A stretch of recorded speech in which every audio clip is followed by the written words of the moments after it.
a proud member of MBC Media Group. 3 minuto na makalipas ang alas 4 na umaga.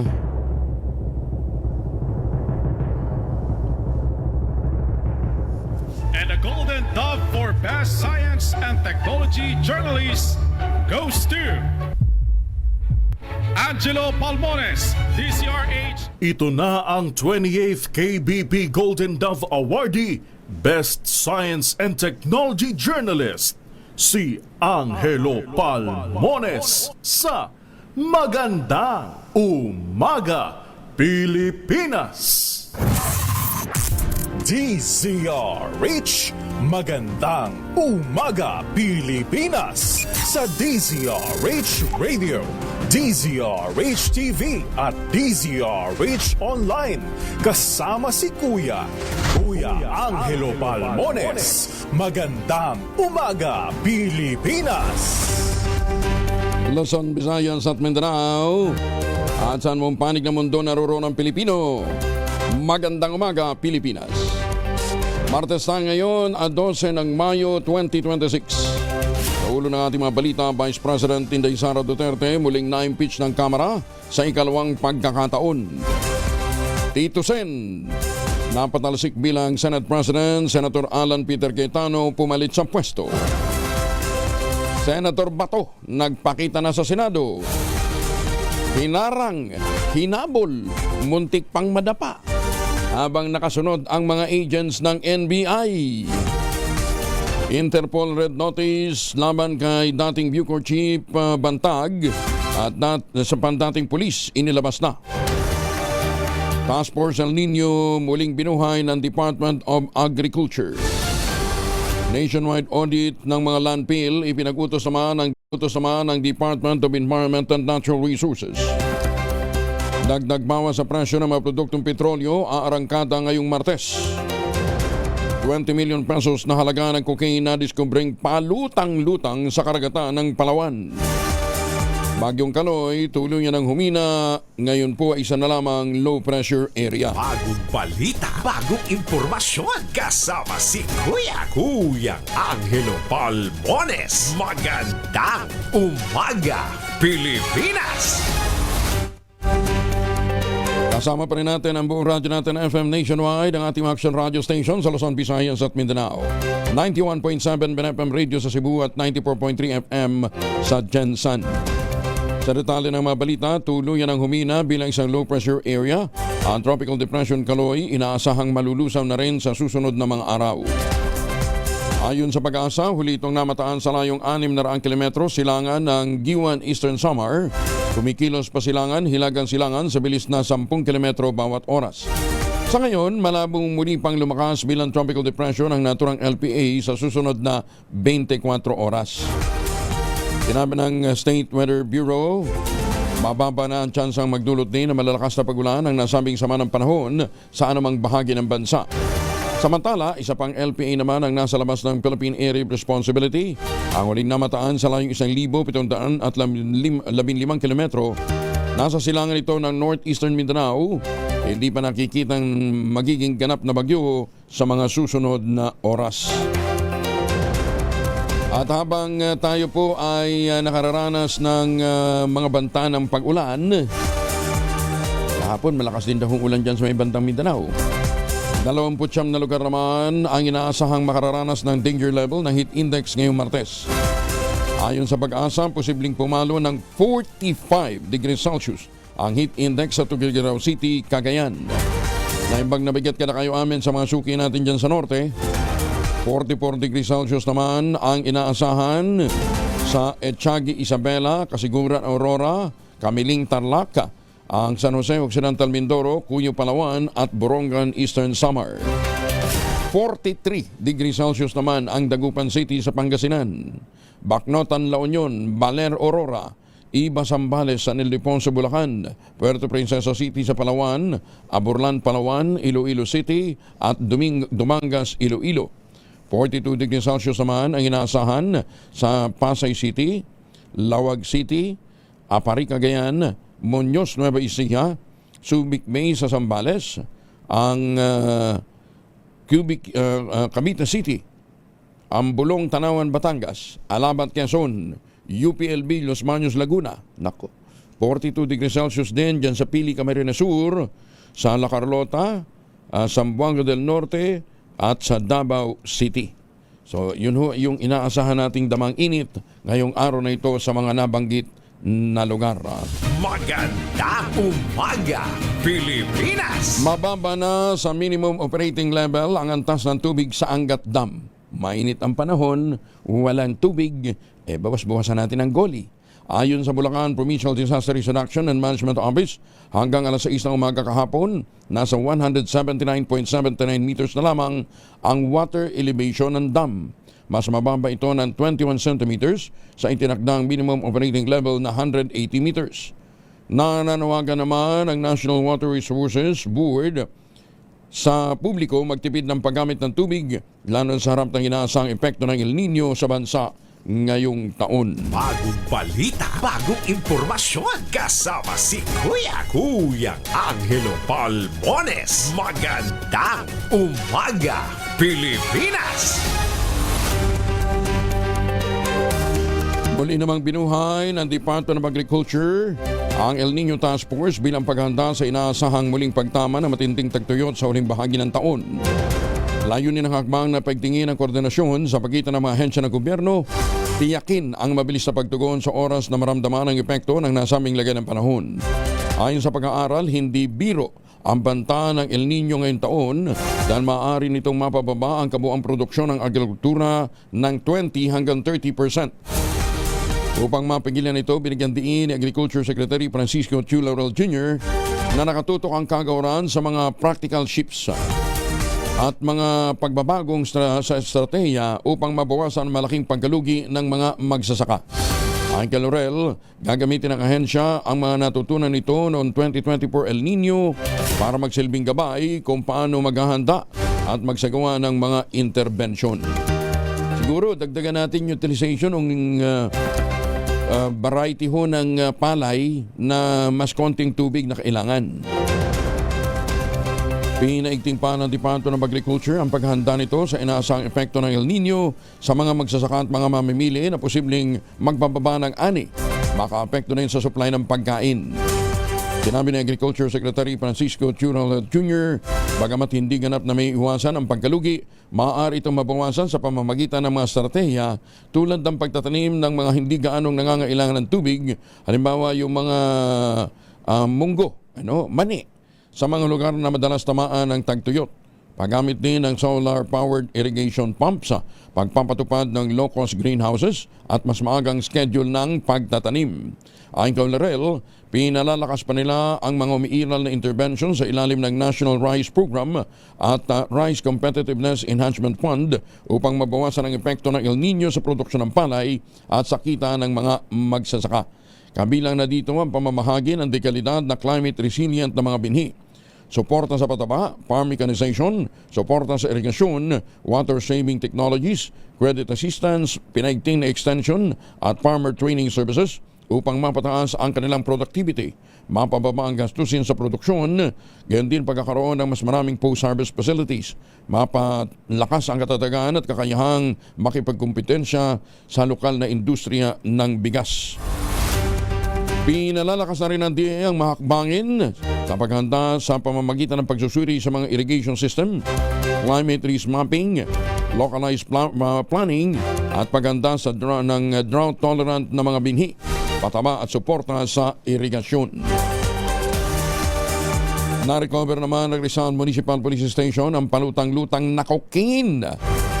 Nakabalot sa itim na plastic sa katubigang sakop ng Southern Palawan. Batay sa paunang investigasyon ng PNP na diskubrean ng mga mangingisda ang dalawang kahinahinalang itim na plastic na may bigat na 2 kilo. Na-turn over na sa Palawan Police Provincial Office ang cocaine para sa tamang dokumentasyon at laboratory examination.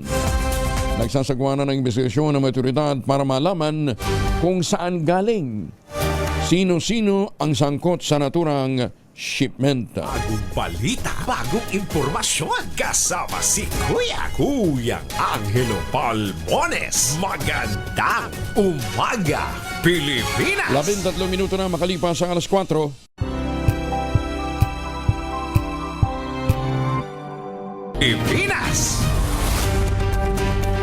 Alas 4:15, pumanaw na nga ang veteranong mamamahayag, ang ating reporter na si RH29 Misael Boy Gonzales sa edad na 66.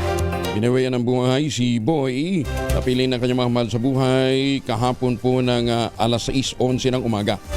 Unang pumasok si Boy Gonzales bilang volunteer ng DCRH Operation Tulong, kalaunan inadapt bilang reporter dahil sa pinakitang husay sa pagtatrabaho.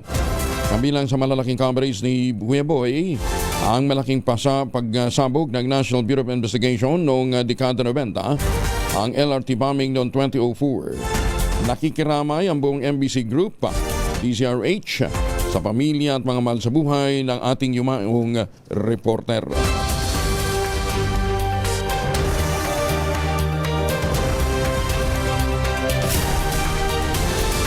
Muli, sa lahat ho ng mga kaibigan, kakilala at mga kaibigan ni Boy Gonzales, siya po ay pumanaw na. Ano ho? Nakalungkot ng mga development. Mga magsasaka at mga trader ng gulay sa Cordillera, direktang ikukonekta naman ni Mayor Isko Moreno sa mga palengke ng Maynila. Detalye ng balita mula kay Romy Gonzales, RH41 ng Bagdibigat. Romy. Patuloy na nahirapan ang mga magsasaka sa Cordillera dahil sa mababang presyo at hindi nababenta ang kanilang produktong gulay dahil sa oversupply. Samantalang nahirapan din ang mga traders sa pagbiyahe sa mga gulay patungo sa mga palengke sa baba dahil sa mataas na presyo ng fuel. At upang matugunan ang naturang problema, nagsimulang ikonekta ng Manila Local Government Unit ang mga magsasaka traders mula sa Cordillera diretso sa mga palengke sa Maynila. Ang hakbang ay naisakatu para matapos makipagpulong ang mga lokal na opisyal ng Benguet sa panguna ni Vice Governor Marie Rose Fangwan Quepes kay Manila Mayor Isko Moreno Dumagoso at tinalakay ang sitwasyon at posibleng interventions. Ipinabati ng mga opisyal ng Benguet na maraming magsaka sa Cordillera ang nalulugi dahil sa oversupply sa La Trinidad Trading Post at ilan din ang mga buyers. Nakaapekto rin ang pagtaas sa presyo ng fuel sa transportation cost na nagpapahirap sa mga traders na dalhin ang mga gulay sa lowland markets. Dahil sa ganitong sitwasyon, ilang magsasaka ang iniulat na humantong sa pagtapon sa mga di nabebenteng gulay o ipinamimigay nila sa mga kababayan natin ng libre. Agad namang inaprubahan ni Mayor Isko ang kahilingan ng mga miyembro ng Sangguniang Panlalawigan ng Benguet na tulungan ang mga lokal na magsasaka na makahanap ng maayos na pagbebentahan ng mga produktong gulay mula sa Cordillera, partikular sa lalawigan ng Benguet. Ito si RH41 Romy Gonzales para sa DCRH. Una sa Pilipinas, una sa Pilipino. Maraming salamat, Romy Josegina. Magandang umaga, Pilipinas! Nadiscover naman ang isang bagong species ng stonefly sa loob ng Lamesa Watershed Reservation. Ito po dito sa Quezon City. Sa ulat ng Department of Environment and Natural Resources, pinangalanan ito bilang Neuperla lamisei, isang uri ng aquatic insect na kabilang sa order ng Plecoptera at pamilya ng Perlidae. Ayon sa DNR National Capital Region, indikasyon ng magandang kalagayan ng kalikasan ng naturang watershed ang pagkakadiskubre sa naturang insekto. Buong ito ng pananaliksik ni na John DeMarco Ricaport, Artin Luvel Palingen, Ian Kenrich Puentebella, Yon Jai Bay at Christine Jewel Oy Yabut mula sa University of the Philippines Diliman, University of Otago at Korea University. Ang mga stonefly ay kilala bilang mahalagang bioindicators o natural na panukat ng malinis na kapaligiran. Nananawagan naman si Senator Loren Legarda sa Bureau of Internal Revenue, Department of Finance at Energy Regulatory Commission agad na suriin ang value-added treatment ng ilang mga bayarin na nakapaloob sa mga electricity bill na nagpapataas sa gastusin ng mga consumer. Itong panawagan ng Senador matapos sumipa ang inflation noong Abril. Ayon kay Legarda, ilang bahagi ng electricity bill ang hindi naman dapat na ituring na kita ng mga power company o mga utility. Kabilang dito ang subsidy at statutory charges sa ilalim ng Electric Power Industry Reform Act o EPIRA na kinukolekta lamang mula sa mga consumer, ipinapasa sa gobyerno at sa iba pang benepisyaryo, kaya hindi ito dapat patawan ng value-added tax. Ba, meron palang ganun, ano ha? Dapat talaga masuri na kaagad yan. 5 municipal police station sa Bataan tumanggap ng medalya ng kadakilaan dahil sa matagumpay na anti-illegal drug operation. Detalye ng balita mula kay Danny Kumilang, RH37. Danny, good morning. Ginawaran ng medalya na kadakilaan ang mga tauhan ng Limay Municipal Police Station sa pamumuno ni Police Major Jimmy Albert Dicen, Chief of Police, bilang pagkilala ito sa kanilang natatanging pagganap at matagumpay na pagsasagawa ng operasyon kontra illegal na droga. Nagresulta ang operasyon sa pagkakaaresto ng isang high-value individual HBI at pagkakasamsam na mahigit sa 102 gramo ng hininalang shabu na may tinatayang standard drug price na 694,960 pesos.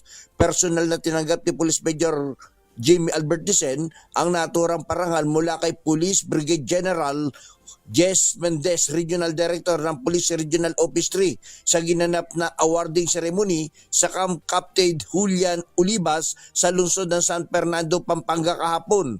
Kabilang sa mga pinarangalan, itong sina Police Major Jimmy Albert Angeles Dicen, Police Staff Sergeant Jason Berbano Dumawal, Patrolman Jan Aaron Payumo Manalautao. Ayon sa Limay Municipal Police Station, sumasalamin ang naturang pagkilala sa dedikasyon, profesionalismo at matatag na pagtutulungan ng kanilang mga tauhan sa pinaigting na kampanya laban sa illegal na droga at kriminalidad sa bayan ng Limay. Patuloy naman ang suporta ng Limay Municipal Police Station sa kampanya ng Philippine National Police laban sa illegal na droga sa ilalim ng pamumuno ni Colonel Marte Salvadora, Provincial Director ng Bataan Provincial Police Office. Danny Kumilang, RH37, DCRH, una sa Pilipinas, una sa Pilipino.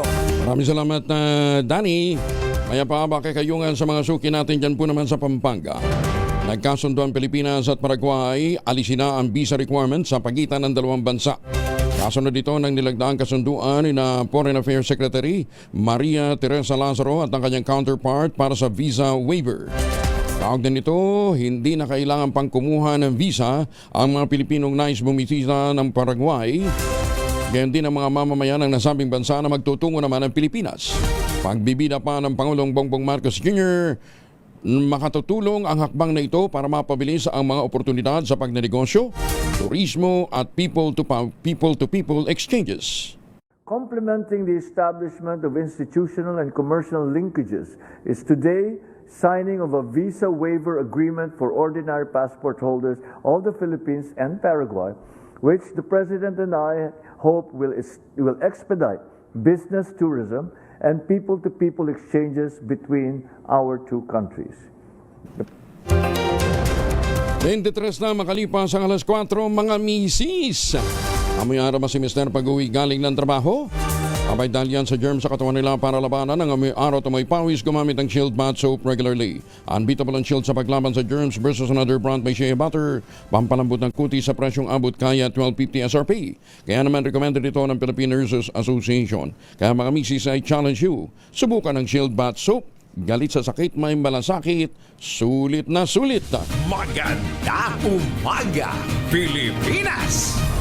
Binuksan ng Department of Education katuwang ang National Center for Mental Health. Ang hotline 33733 para ito sa mga estudyanteng nakararanas ng mental health concerns. Pinangunahan ni Education Secretary Sani Angara ang paglulunsad ng tinaguriang Learners Telesafe Contact Center Helpline sa General Tiburcio de Leon National High School. Sa ilalim na bagong sistema, direktang ikukonekta ang mga tumatawag sa NCMH Crisis Hotline upang agad na mabigyan ng profesional na tulong ang mga mag-aral na nakararanas ng problema sa mental health, kabilang ang bullying at iba pang suliranin. Ayon kay Senator Secretary Angara, layunin ng programang iparamdam sa bawat mag-aaral na hindi sila nag-iisa at may handang makinig, tumulong sa kanilang pinagdaraanan. Bukod sa hotline 33733, maaari ding makipag-ugnayan ang mga estudyante sa contact number at member number na 0945-175-9777 o email na weprotectlearners@deped.gov.ph. At muli naman, ang panawagan po ng Philippine Amusement and Gaming Corporation para ho sa lahat ng mga gustong magsabit ng entries sa 2026 Parkour Photography Contest. Patuloy ho ang kanilang pagtanggap hanggang June 30, 2026. Ang tema po ng photo contest ngayong taon ay Kids at Play. Layong ipakita ang mga simpleng tagpo na sumasalamin sa pagiging masayahin ng mga bata at mga asal na natututunan nila sa simpleng paglalaro. Bukas ang patimpalak sa lahat ng mga Pinoy photographers, amateur man o professional, basta 16 years old pataas. Ayon kay Parkour Chairman at Chief Executive Officer Al Tenco, hangad ng paligsahang mapanatili ang mga tagpo na nagpapakita kung paano nakatutulong ang laro at libangan sa paghubog ng karakter at pangarap ng paslit. Sa paglalaro, sabi po ni Chairman Tenco, nagsisimula ang pangarap sa paglalaro rin na huhubog ang kanilang kinabukasan. May 3 kategorya na pwedeng salihan na. Yung conventional category, gamit dyan mga conventional camera, mirrorless, compact, basta yung camera. Ang premyo niyan, 8 ang mananalo ng tig 100,000 pesos plus trophy. Doon naman sa mobile at drone categories, tig 8 din po ang mananalo. Lahat sila tatanggap ng 50,000 pesos plus trophy. Yung yung 8 mananalo sa mobile at drone category. Ayan. Ang inyong mga entries ipapadala po ninyo sa www.pagcor.ph/photocon 2026. Maganda umaga, Pilipinas! High-ranking leader ng NPA patay sa engkwentro kontra militar sa Marihatag, Surigao del Sur. 1 tauhan naman ito ang naaresto. Detalye na balita mula kay June Dimakutak, Aris 19. Assalamualaikum, Brother June. Alaikum assalam, Brother Angel. Isang high-ranking leader ng Northeastern Mindanao Regional Command o NEMRC ang panibagong napatay at isa ang naaresto sa isang engkwentro laban sa 401st Infantry Brigade, Philippine Army sa bahagi ng Sitio Casting, Barangay Bayan, Marihatag, Surigao del Sur nitong Lunes, May 11. Ang mga tropa mula sa 75th Infantry Battalion led by Lieutenant Colonel Earl Paradillo at 3rd Special Forces Battalion led by Lieutenant Colonel Jason Pangandoyon ang nakasagupa na isang grupo ng NPA sa panguna ng isang Idalberto Daval na may aliases na Bong, Wako at Bill at na-identify bilang 2nd Deputy Secretary Executive Committee ng NEMRC at tumatayo rin umano bilang commanding officer ng ROC NEMRC. Habang ang narestong kasamahan ay kinilalang isang J. Mark Bada Lamela na may aliases na Miggy at Migs. Tumatayo naman itong security member ng ROC NMRC. Na-recover din ng government troops ang 2 armas sa encounter site, isang Tavor TAR-21 assault rifle at isang R4 rifle. Ayon sa 4th Infantry Diamond Division, sa nakalipas sa mga serya na encounters nitong April 17, 2026 laban sa grupo ng NMRC, ilang NPA combatants sumano ang napatay, kabilang ng asawa na isang Bong Wako Lucena Kanda na may alias na Luis at Madi. Ayon naman kay 401st Infantry Brigade Acting Commander Colonel Glenn Ainera, ang mga developments na ito ay tanda umano ng patuloy na pag-collapse ng NEMRC leadership and operational capability ng NPA sa bahaging ito ng Caraga Region. Mula sa Central Mindanao, RH19, June Dimakutak, DZRH, una sa Pilipinas, una sa Pilipino. Sukran, June. Maraming salamat. Maganda umaga, Pilipinas! Maganda umaga sa mga suki natin dyan sa Kidapawan City. Maganda umaga ho sa mga nandyan ho sa Digos. At saka sa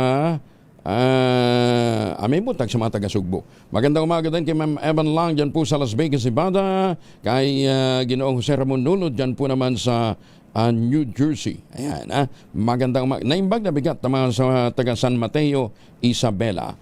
Pati na ho yung sa mga taga Bigan City. Ay, teka nga pala. Ito ho, pinagmamalaki ho ng Carmen, North Cotabato, ni Governor Lala Mendoza. Si Cadet First Class Elaine Laika Uwagdan Kanaya. Produkto ito ng Carmen, North Cotabato. Siya po ay tatanggap ng Aguinaldo Saber, Department of Tactical Officers Plaque. Congratulations. Ito po yung produkto ng North Cotabato. Congratulations! Magandang umaga, Pilipinas! Mga mamis, po pwede tayong mag-laundry day today, ha? Kunot-no ka ba kapag makapit, madikit at malupit naman siya? All you need is pride. Ba't mapahirapan ang self kung sa pride? Easy at worry-free naman ang laundry. Sa triple stain away formula, tanggal na matitindi manchabi, sunta sa chocolate, mud and sabon cotton, gawa po ito ng ACS. Magandang umaga, Pilipinas! Uy, yung mag-asawang si Jeneline at Dennis Trillo, excited na daw sa kanilang dream house? Ba, saan kaya ito, ha? Alamin natin mula kay Gorgie Rula. Good morning, Gorgie! Ipinagmamalaki ni Dennis Trillo na ipinost sa kanyang social media account ang napakalaking bahay na ipinatayo nila ni Jeneline Mercado. Sabi niya sa kanyang Facebook post, kung magsisikap at gugustuhin, ang mga pangarap balang araw ay matutupad din. End of quote. Halos 2 taon daw nila itong ipinapagawa at malapit na raw itong matapos. Ang sabi pa ni Jeneline, talagang pinaghirapan daw nila ito ni Dennis na naipatayo nila itong bahay. Ito pa ang pahayag ni Jeneline Mercado. So ngayon, malapit na matapos yung bahay. Pagawa kami doon ng Call of Studio. Oo, yung bahay na yun, parang kinari sa inyong dalawa talaga ni Dennis yun. Paano nila? Ano yung dugot pawis namin? Iyan ang pahayag ni Jeneline Mercado at bukod sa ipinapatayo nilang bahay ay meron pa silang bahay bakasyonan o pang-weekend daw nila sa Tanay Rizal na napakalaki rin. At least talagang nagagamit nila ng maayos ang lahat na kinita nila sa ilang taon nilang pagtatrabaho. Gorgie Rula po nag-uulat mula sa showbiz ng DZRH, una sa Pilipinas, una sa Pilipinas. Maraming salamat, Gorgie. Laki ng bahay, ano ha? Kaya proud na proud si Dennis at saka si Jeneline, ano? Pero yung mga kakilala nating mga nasa Bureau of Internal Revenue, ayaw pangalandakan yung kanilang mga bahay, o nahiya sila. Boy Mansion, kumusta na malaking bahay mo, ha? Ayaw na rin nila ipabanggit na meron ho silang mga resort dito sa Cavite, dyan po sa may Tanay Rizal. Ayan, ha?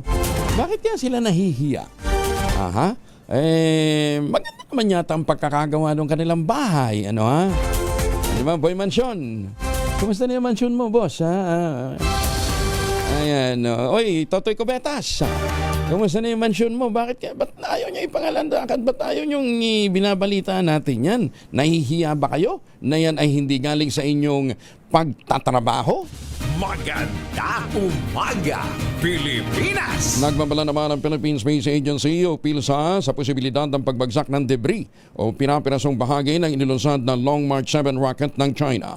Kasabay ito ng pagkumpirma ng PhilSA na naglunsad ang China ng nasabing rocket sa Wenchang Space Launch Site sa Wenchang, Hainan kahapon ng umaga.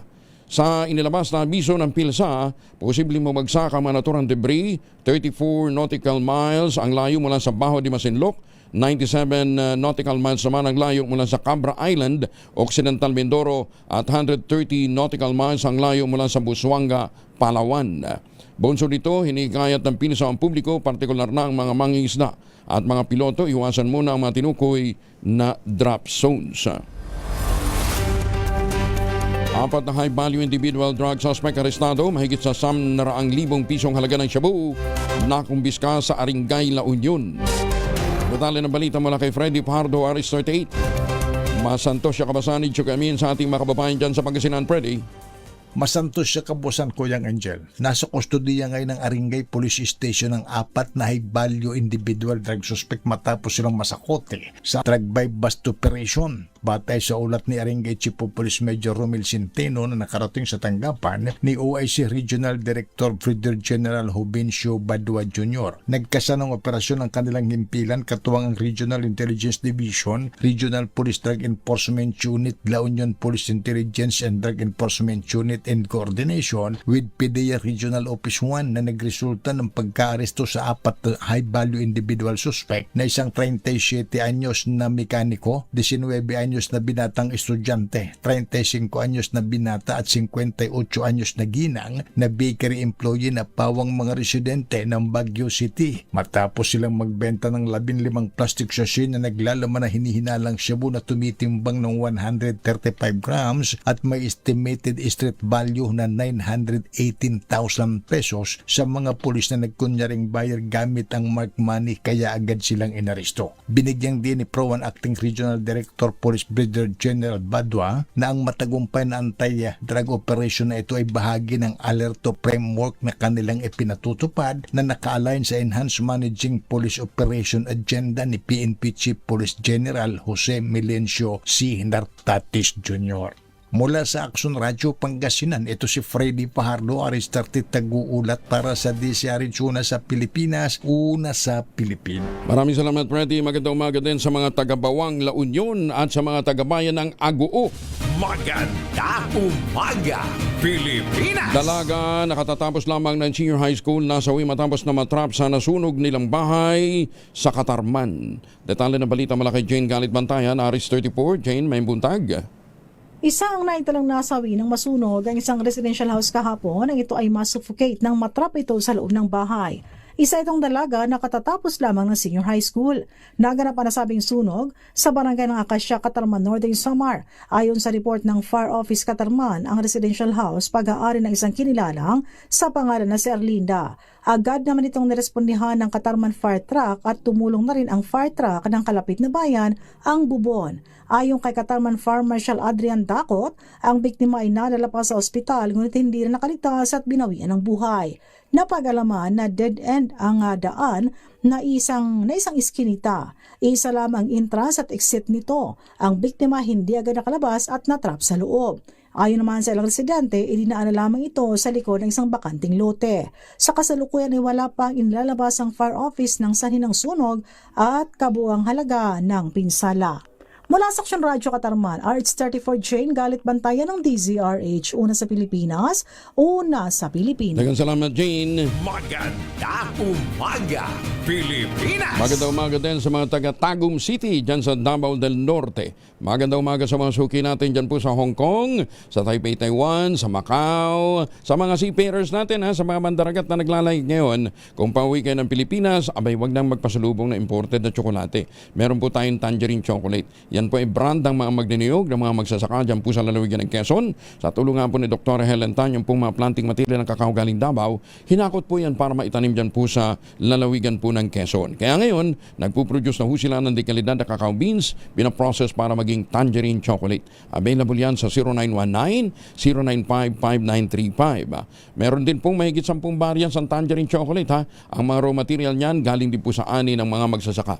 I-check po ninyo sa tangerinechocolate.ph. Ang sabi nga po ni Dr. Helen Tan, sino bang magmamalasakit sa Pilipino kundi ang kapwa Pilipino? Kaya sa bawat tangkilik natin ng tangerine chocolate, pinalalakas natin ang loob ng ating mga magsasaka. Pinalalakas natin ang ating likwal na ekonomiya. Tangerine chocolate 100% gawang lokal, but taste and looks global. Tinulungan ito ng DTI at ng DUST. Tangerine chocolate 100% gawang atin. Pakiusap ni Dr. Helen Tan, sana naman ay ating tangkilikin. Maganda umaga, Pilipinas! Maganda umaga sa mga taga Santa Maria, Laguna at dyan po sa mga suki natin sa Calamba. 2 taong gulang na batang babae patay matapos lapain ng 3 aso sa bayan ng Palo, Leyte. Nako! Kawawa naman. Detalye ng balita mula kay Jimmy Angay-Angay, RS32, maupay nga agad, Jimmy. Patay ang isang 2 taong gulang na batang babae matapos umanong lapain ng 3 aso sa barangay Campitic, Palo, Leyte. Batay sa paunang investigasyon na naganap ang insidente habang naiwan umano ang bata malapit sa lugar kung saan naroon ang mga aso. Agad siyang itinagbo sa paggamutan ngunit idineklara ring dead on arrival dahil sa mga tinabong matinding sugat sa iba't ibang bahagi ng katawan. Sa kasalukuyan, nanawagan ng tulong ang pamilya ng biktima para sa gastusin sa borol at libing ng bata. Umaasa rin sila sa suporta ng mga kinaukulan at ng mga mamayan matapos ang sinapit na tragedya. Patuloy namang inimbestigahan ng mga otoridad ng insidente para matukoy kung may pananagutang may-ari ng mga aso.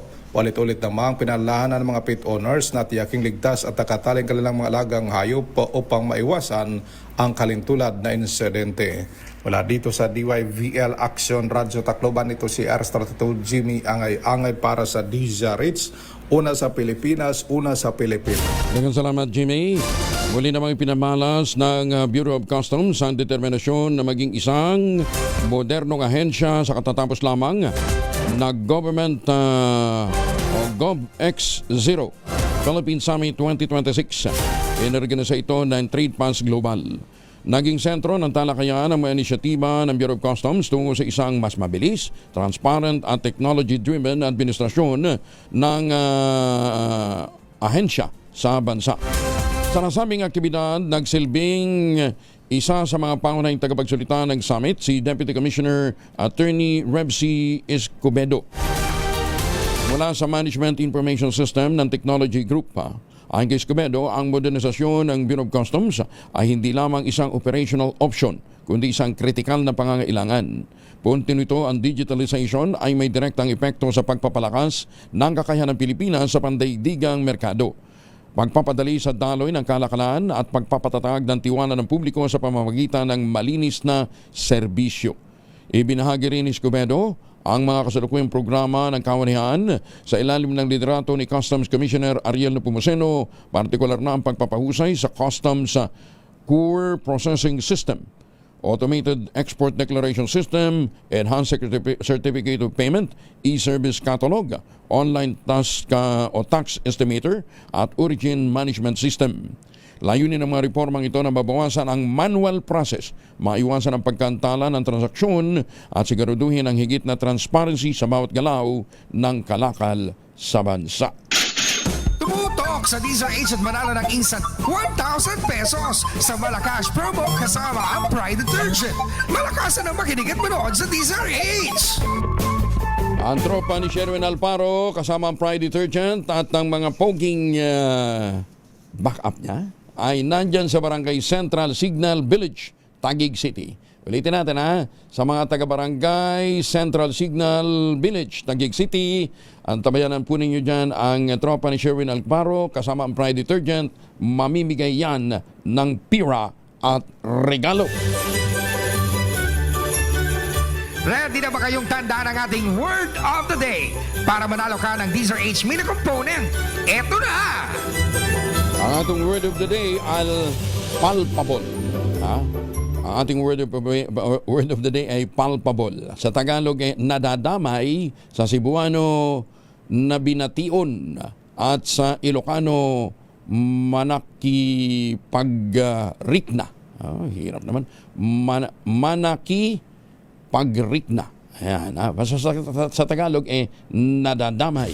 Magandang umaga, Pilipinas! Pangulong BBM nag-inspeksyon sa implementasyon ng expanded benefits ng PhilHealth sa pribadong ospital. Detalye ng balita mula kay Let Narciso Arish 14. Let, good morning.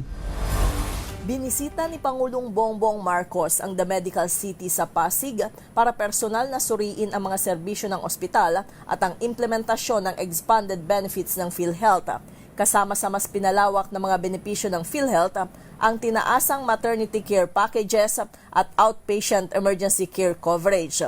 Kabilang sa sinilip ng Pangulo, ang urgent at non-urgent care areas kung saan nakipag-usap ito sa ilang pasyente at kanilang pamilya. Nagtungo rin ito sa male surgery ward, mother and baby friendly room at sa surgery ward na pambabae. Sa pamagitan ng itinatag na Alfredo R.A. Bengzon Patient Access o ARAB Ward, ipinaaabot sa mga pasyente ang kaparehong dekalidad na serbisyo ng ospital sa mas abot kayang halaga. Ayon sa palasyo, ang pagbisita ng Pangulo sa pribadong ospital ay bahagi ng patuloy na pagsisikap ng administrasyon na mapalakas ang healthcare access para sa mga Pilipino. Ito si Let Narciso para sa DZRH. Una sa Pilipinas, una sa Pilipino. Maraming salamat, Let. Formal nang inendurso ng Kamara sa Senado ang articles of impeachment laban kay Vice President Sara Duterte. Ito ay makaraang muling i-impeach ng Kamara si BP Inday Sara kung saan 257 ang mga mababatas ang pumoto ng pabor. Higit naman sa na mas mataas sa kinakailangang 106 votes lamang.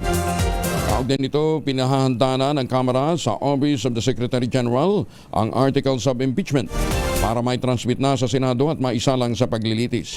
Sakaling maakyat na sa mataas sa kapulungan, bibigyan din ng kopya ang kampo ni BP Inday Sara, mga complainant, diyan din ang mga abogado ng magkabilang panig.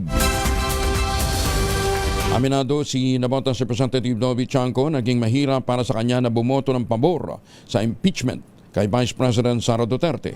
Paliwanag ni Chanco, ito'y dahil sa walang moral authority ang Kamara para maghabol ng pananagutan mula sa Vice Presidente, gayong marami sa mga miyembro nito ang nahaharap din sa isyu ng katiwalian.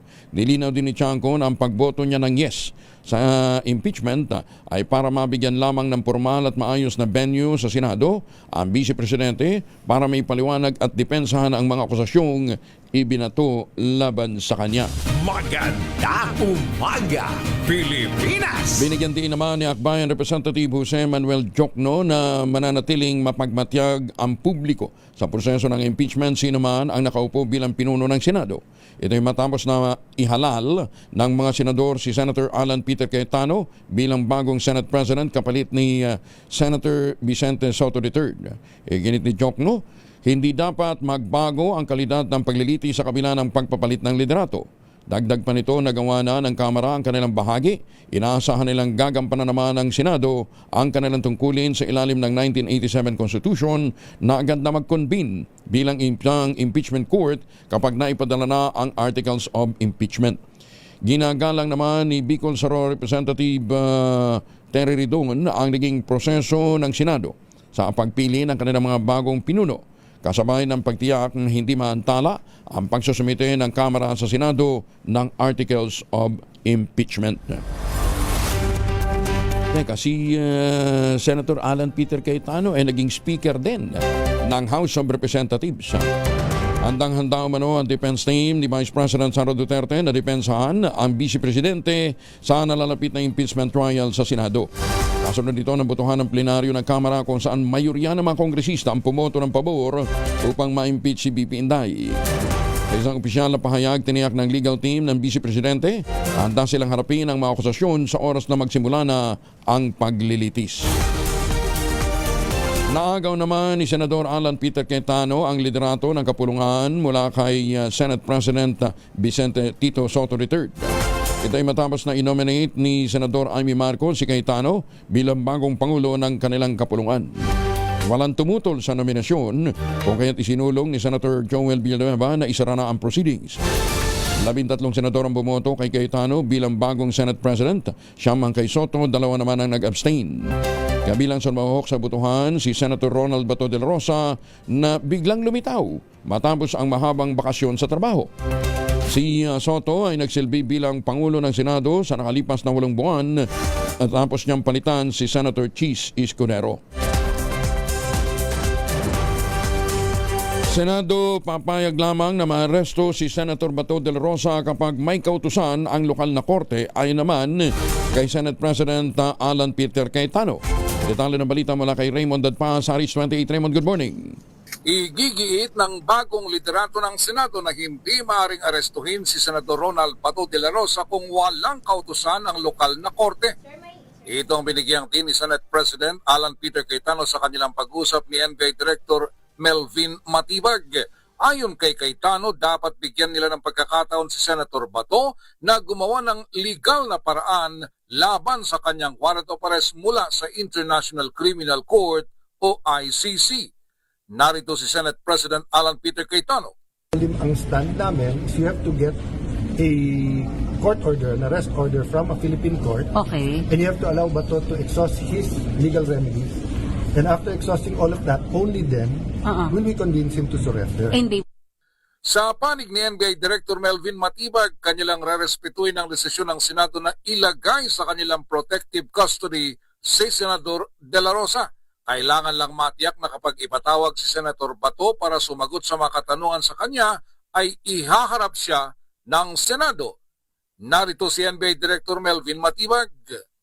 Senate mentioned that Senator Bato will be under their custody. So kami naman on the executive side, we will respect the co-equal branch nila, di ba? So we will hope that pag kailangan sumagot ni Senator Bato dun sa mga kailangang sagutin legally, mandato ka naman yung invitation and all, so the Senate will be ready to present Senator Bato. Ito si RH28 Raymond Dadpas para sa DZRH, una sa Pilipinas, una sa Pilipino. Maraming salamat, Raymond. Una nga niya, nagpakita na sa Senado si Senator Bato de la Rosa kasabay ng kudita sa liderato ng mataas na kapulungan. Sa kanyang pagharap sa mga kasamang senador, emosyonal, nanggagalaiti pa si Senator Bato nang ibahagi ang paghabol sa kanya ng mga tauhan ng National Bureau of Investigation sa loob mismo ng gusali ng Senado, kung saan muntik pa siyang madapa.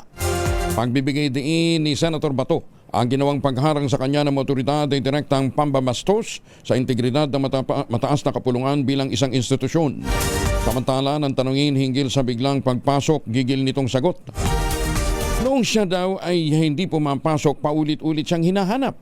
At ngayon namang lumitaw na siya. Tatanungin naman kung bakit siya nagpakita. Pagpasok, this is the Senate. Wala silang respeto sa institusyon ng Senado. Gano'n lang NBI. Ha? Ano po plano niyo, sir, sa ginawa sa inyo, sir? Pag-usap kami. Ano gagawin namin? But why are you here, sir? Bakit po kayo napapasok today? Ay, ang senator ng Republic. Kung hindi ko mapasok, kinahanap niyo ako. Di ba? Ngayon mapasok ako, tatanungin niyo ako bakit ako pumapasok. Nakipaghabulan nga sa mga tauhan ng National Bureau of Investigation si Senator Bato sa loob mismo ng gusali ng Senado. Nangyari ito kasabay ng sorpresang pagpasok ng senador sa trabaho sa gitna ng kunita sa liderato ni Tito Sen. Sa poll sa CCTV, ang pagkaripas ng takbo ni Senator Bato na nadapa pa sa may hagdan at halos masubsob. Ngunit agad namang bumangon hanggang sa makapasok ito sa isang silid. Mariin namang kinundena ng mga kasamahan ni De La Rosa sa bagong mayorya ang nangyaring paghabol sa kanya ng NBI. Bonso nito, inaprobahan ang motion ni Senator Rodante Marcoleta na isailalim sa protective custody ng mataas na kapulungan si Senator Bato para matiyak ang seguridad nito habang nasa loob ng institusyon. In the meantime, I'd like to move, Mr. President, that in the light of the recent adoption of the Senate Resolution number 44, I move that Senator Bato be placed under the Senate protective custody, Mr. President, until he is able to get all and exhaust all legal remedies to protect himself, and until this institution is also able to do just the same.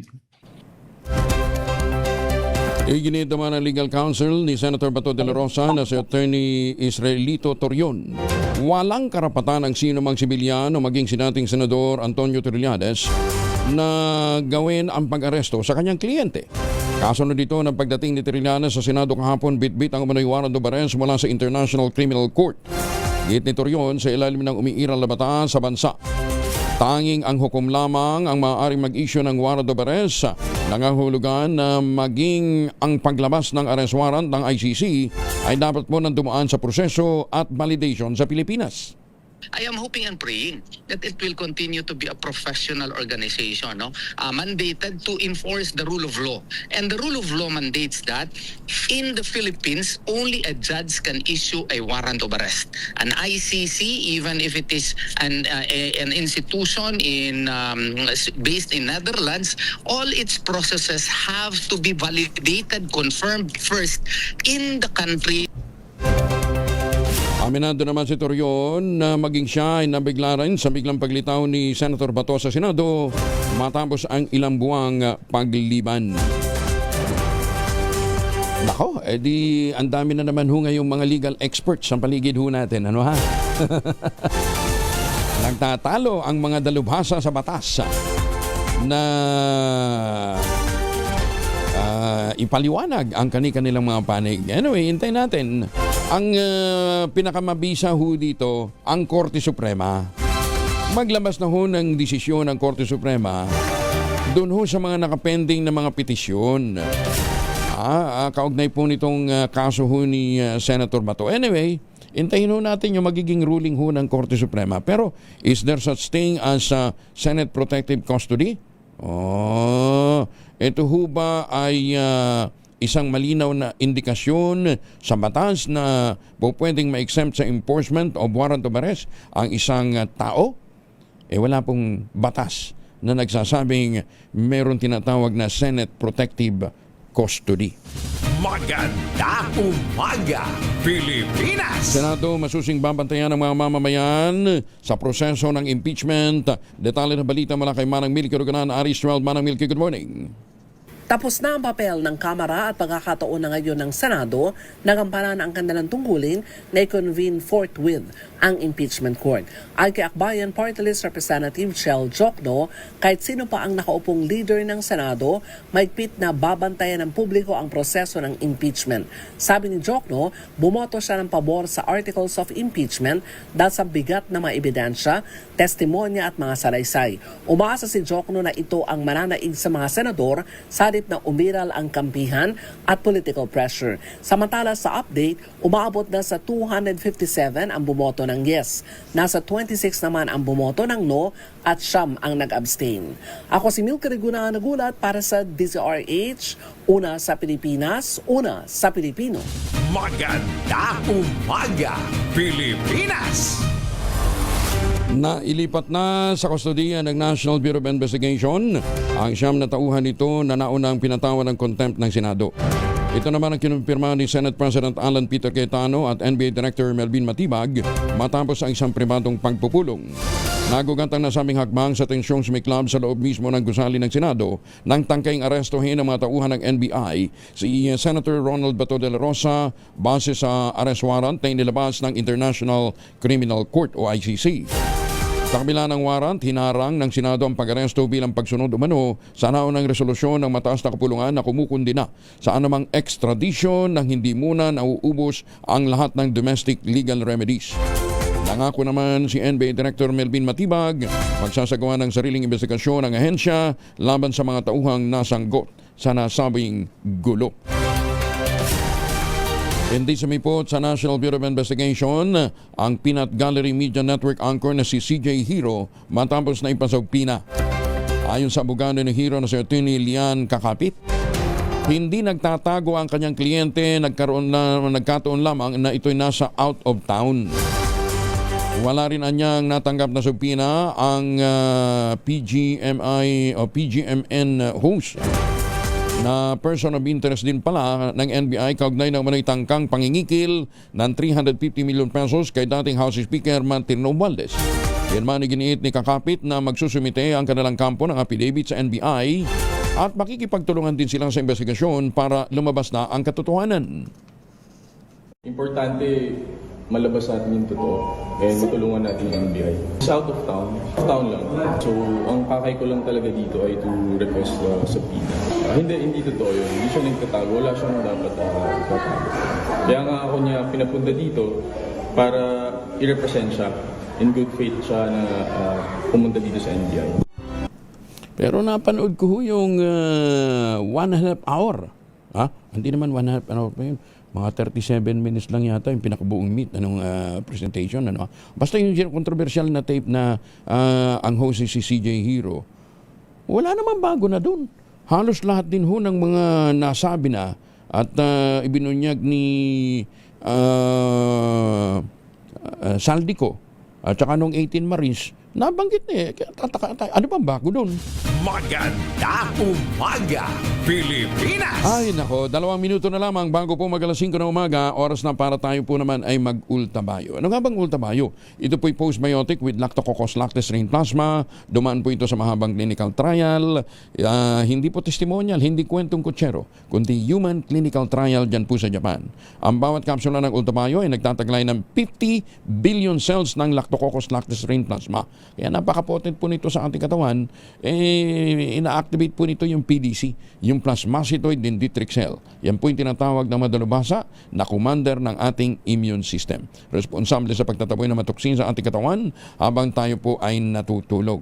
Kaya ang ultabayo po ay nakatutulong para ma-achieve natin ang magandang tulog. Pag magandang tulog, may magandang gising. May panlaban tayo sa puyat, pagod at stress. Kaya nga yung ibang madalubhasa ang nire-recommenda nila, 2 kapsula ng ultabayo, mga 1 oras bago bago matulog para ma-achieve natin ang mga magagandang benepisyo nito. Kung meron pa ho kayong mga katanungan, mga concerns, mag-text lamang kayo sa 0931-033-2871. Ulitin natin, 0931-033-2871. Ang Ultabayo po ay rehistrado sa Food and Drug Administration, halal certified. Available po ito sa Mercury Drug Stores, HB1 Plus Pharmacy, Curamed at Amesco Drug. Ang magandang balita, kapag bumili ka po ng isang box ng Ultabayo Postbiotic, yung 30 capsules, sa alinmang Mercury Drug Store sa buong bansa, makakakuha ka pa rin ng free 100 pesos Mercury Drug Gift Certificate. Promo runs until July 31, 2026 only. Per DOH FDA CFRR permit number 0981-07-2025. Mahalagang paalala, ang Ultabayo po ay hindi gamot at hindi dapat gamiting panggamot sa anumang uri ng sakit. Maganda umaga, Pilipinas! Isang minuto na lamang, ACS na umaga.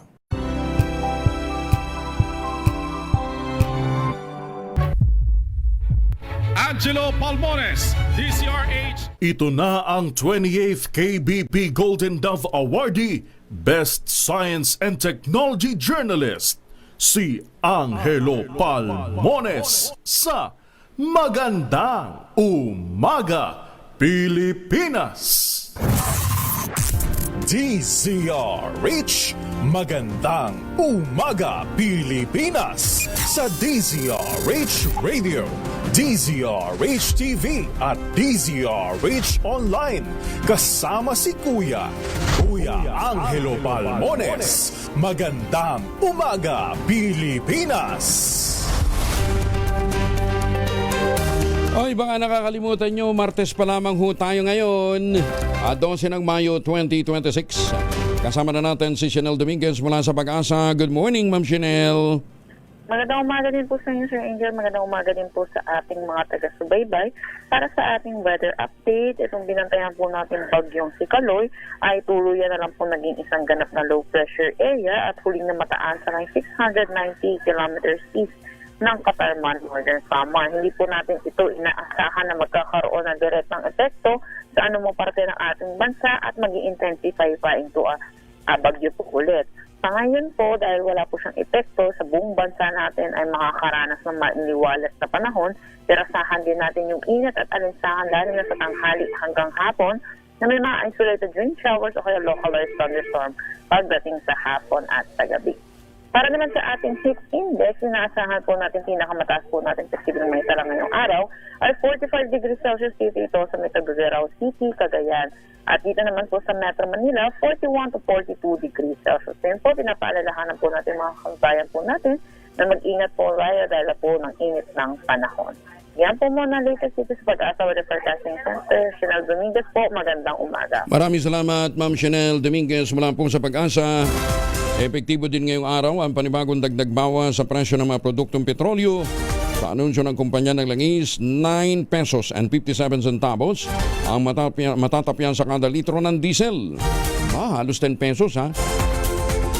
13.30 naman sa kada litro ng kerosene.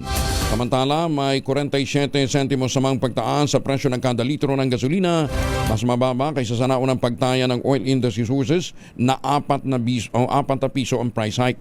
Ito na ang katlong sunod na linggong merong pagtaas sa presyo ng gasolina. Maganda umaga, Pilipinas! Sambay muna sandali lang, Sherin Alparo, at doon sa ating winner, kasama na natin si Regional Manager Christian Manalo ng NAIA Region 3. Kasi kanina binabanggit natin na ang Angat watershed natin, ang ating reservoir ay nasa mas mababa na kaysa dun sa operational level. Sir Christian, magandang umaga po sa inyo. Umaga po, Sir Angelo Palmones, sa mga nakikinig po ng Magandang Umaga, Pilipinas. So, with that situation, ano hong mangyayari sa distribution natin ng tubig utilizing Angat Dam? Sa Angat Dam po, ang nagre-regulate po dyan yung POCOR or yung MWAS po, no? At ang pinababalang po na tubig sa amin, yun po yung nire-regulate namin dito sa Bustos Dam. Sa Bustos? Yes, ma'am. Yes, sir. So, hindi tayo kumukuha ng tubig mula sa Angat? Kumukuha po dahil binibigyan tayo ng alokasyon ng regular allocation natin dun sa na binibigay na hanggat 45 CMS.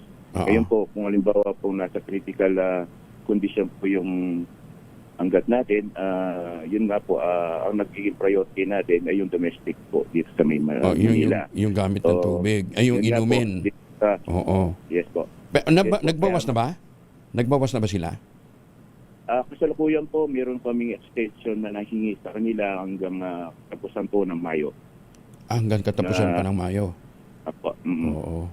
Tapos, after katapusan ng Mayo, saan ho tayo kukuha ng tubig para sa ating Yun po, irigasyon? yun na po yung cut-off namin ng June, July. May anuncio po yung ang MWRB natin na yung June and July magkakaroon po ng cut-off para doon sa pagbibigay ng tubig dito sa NIA Region 3. Yung bang supply ng Bustos kakayanin? Yung kasalukuyan po, no, may mga ginagawa po kaming mitigation plan diyan, no. Yung Bayabas Dam po, sakaling matapos yan, isa sa mga magiging factor po para magdagdag ng tubig dito sa Bustos Dam. Tapos aayusin po natin yung Bustos para doon sa long-term solution natin. Although nagkaroon na po ng completion na doon sa short-term solution natin na yung Bustos Dam, hanggat regulatory dam ay tinaas na natin hanggang elevation 16. Ngayon po yung meron pa rin pong isa dito sa downstream po ng Bustos Dam natin, yung gagawin po namin Bustos Dam structures. So, doon sa mga mitigation plan naman po, pinag-aaralan po namin yung pag-a-adjust ng cropping calendar, and then yung water management or rotational water delivery din po, pinag-aaralan din namin doon sa mga area namin na sasakupan, at yung reuse of water in drainage canal. At siyempre po, hindi po mawawala yung close coordination natin sa mga stakeholders natin, tulad ng irrigator station natin at sa mga local government unit natin na nasasakupan ng ating Bustos Dam. Engineer, yung bang mga magsasaka natin, marami-rami na bang nag-adapt doon sa mga binhi na resistant sa tag-init? Yun po rin po yung hiniikayat namin doon sa mga irrigator station natin, yung mga early maturity variety na binhi, yun ang itanim namin po para itanim. Bakit ho? Anong resistance ng iba? Bakit ayaw nilang tangkilikin yun? Yung po kasing ibang mga binhi na iba, kuminsan po doon sa may mga binhi po kasi na kuminsan yung maano po doon sa mga peste. Sensitive naman siya sa peste. Apo. For sure, may mga intervention naman tayong ginagawa doon, ano ha? Yes po, yes. Sa pest management. Yes po, yes. Pero mga ilang porsyento ang tumatangkilik doon sa ganong klaseng mga variety? Malaki-laki din? Malaki-laki din po, pero wala po lang po ang exact figure dito, pero magiging pag-coordinate kami sa DA natin, sa Department of Agriculture dito sa region. Palagay ko kailangan lang din talaga massive education, ano ha, para makumpinsi din yung ating mga kababayan. Kasi nga, gaano ba katagal pag sinabi nating early maturing? Sir po, ang early maturing po, hindi po siya aabot ng 100 days, 100 calendar days. Pero kumustang yield nito? Katumbas kasing ganda din nung ibang variety? Yes po, may mga magagandang yield din naman po doon sa mga early maturing variety natin. So wala pa lang po kung exact figure dahil doon DA po ang monitor. Ayun. Sige. So ano hong gusto niyong iparating sa ating mga kababayan, lalo na doon sa mga maaapektuhan itong mahaba-haba itong tagtuyot natin kung sakasakali Yes po. Sa mga irrigator station namin at sa local government units namin, lagi lang po magkipag-ugnayan dito sa NIA Region 3 para po malaman kung ano po yung mga plano at mga plano pa na gagawin ng NIA Region 3 para dun sa magiging epekto ng ating darating na El Nino. Yung bang tubig galing Pantabangan, hindi natin pwedeng, sa bagay, malaki din yung siniservisyoan nito, ano? Yung Pantabangan dam natin? Ang Pantabangan dam po natin ay malayo po dun sa area na Malayo. cover po. Oo. So, hindi... Lalo na po dito sa Bulacan. At saka hanggang Nueva Ecija lang din ang kaya nitong Tostosa suportahan, di ba? Yes po. Yes po. Opo. Kumusta ang elevation ng Pantabangan?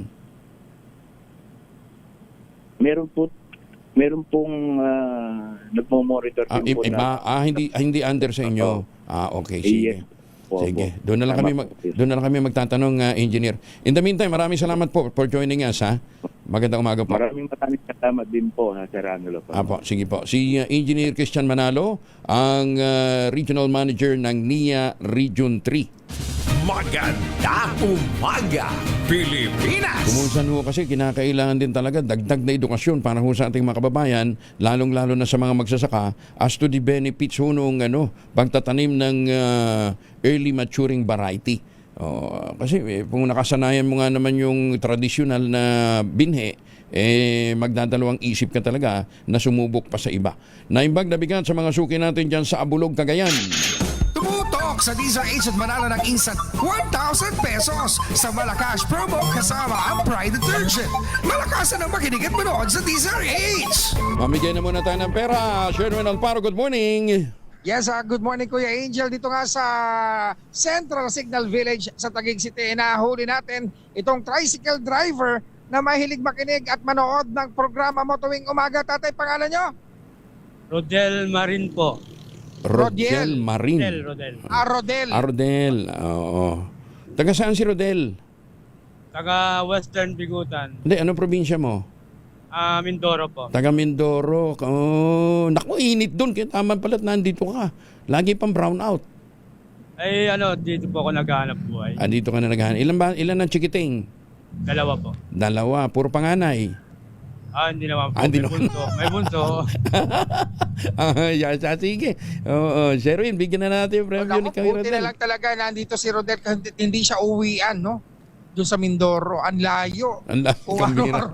Kung dito pumapasa dyan sa Taguig, tapos uwi pa ng Mindoro. Ewan ko, kung magkakasya to ating premyo. Pero sino pa rin mga announcer sa umaga?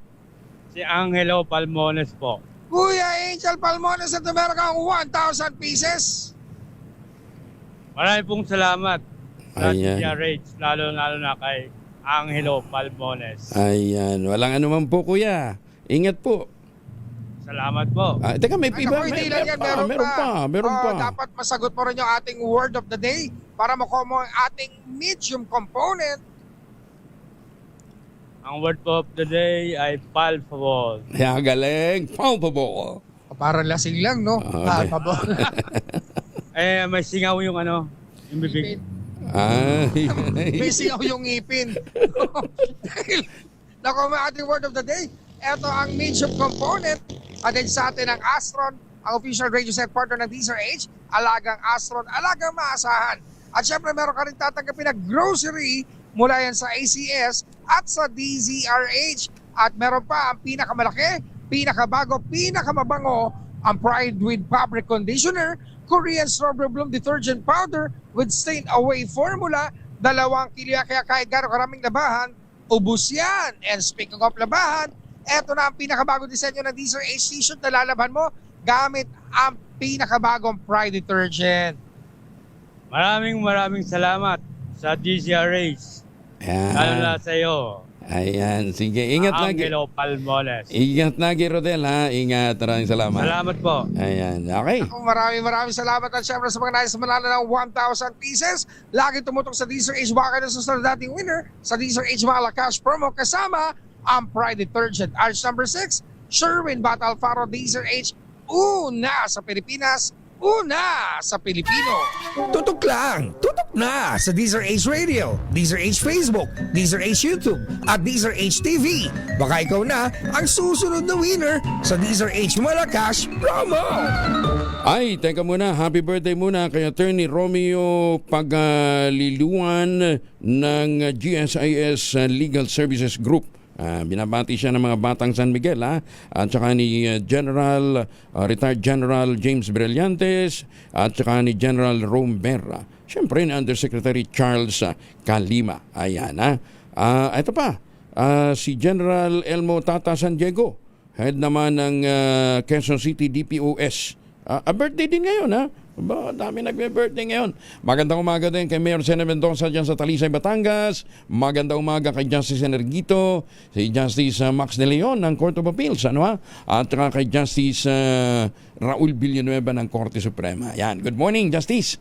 At kay Tita Sally, kay Ma'am Sally, yung pong mama ni Justice Raul Villanueva. Ayan. Chief Justice Alex Quismundo, good morning. Pagaling po kayo. At kay Justice Maidas Marquez. Justice J-Lo, kumusta na ho kayo? Maganda umaga, Pilipinas! Ambassador Harry Amping, good morning. At saka kay sino to? Attorney Biyong Garing. At sa mga suki natin all over the world, good morning. Lalong-lalo na yung nandyan ho sa Middle East.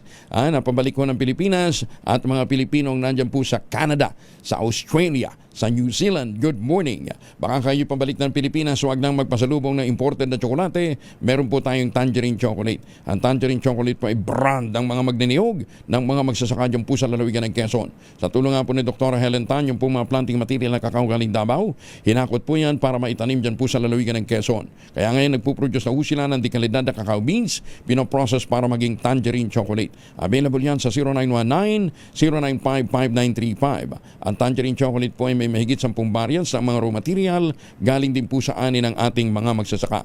Tangerine chocolate 100% gawang lokal, but taste and looks global, tinulungan ito ng DTI at ng DUST. Tangerine chocolate 100% gawang atin, gawang Pinoy. Kaya sabi nga po ni Dr. Helen Tan, dapat ho, tangkilikin natin ang gawang atin. Dahil sino nga bang magmamalasakit sa Pilipino, kundi ang kapwa Pilipino. Tangerine chocolate 100% gawang Pinoy. Maganda umaga, Pilipinas! 16 makalipas ang alas 5 ng umaga.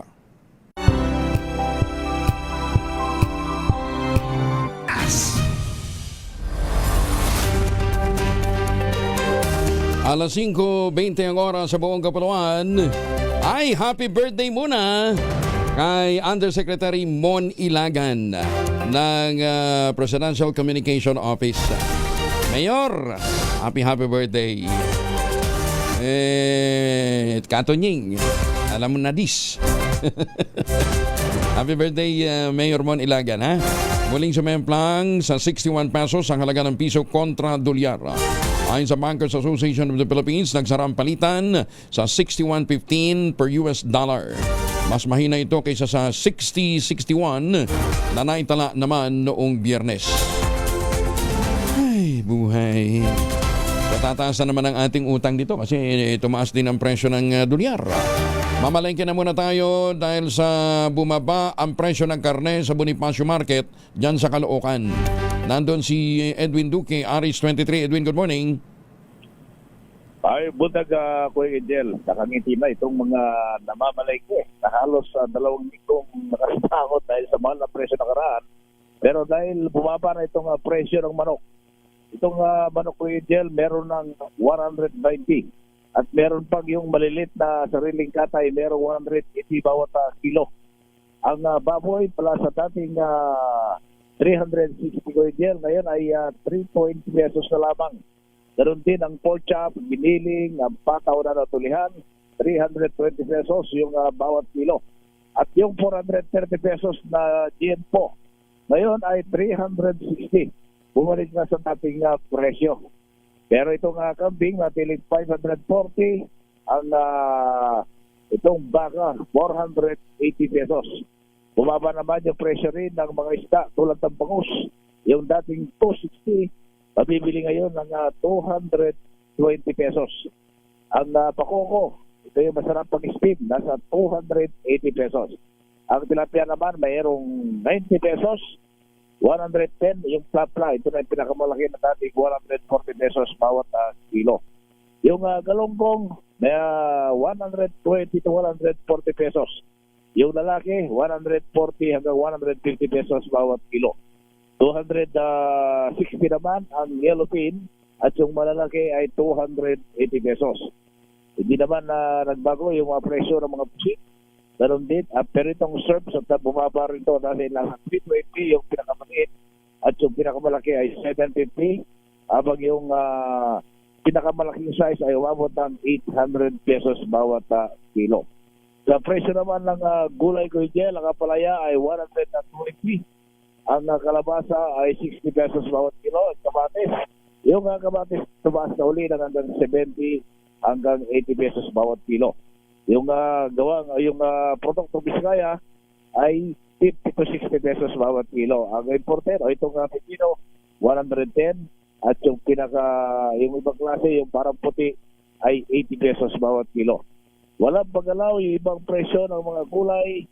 Habang itong prutas, ay itong sagi, ang medyo bumaba na rin itong sagi ngayon.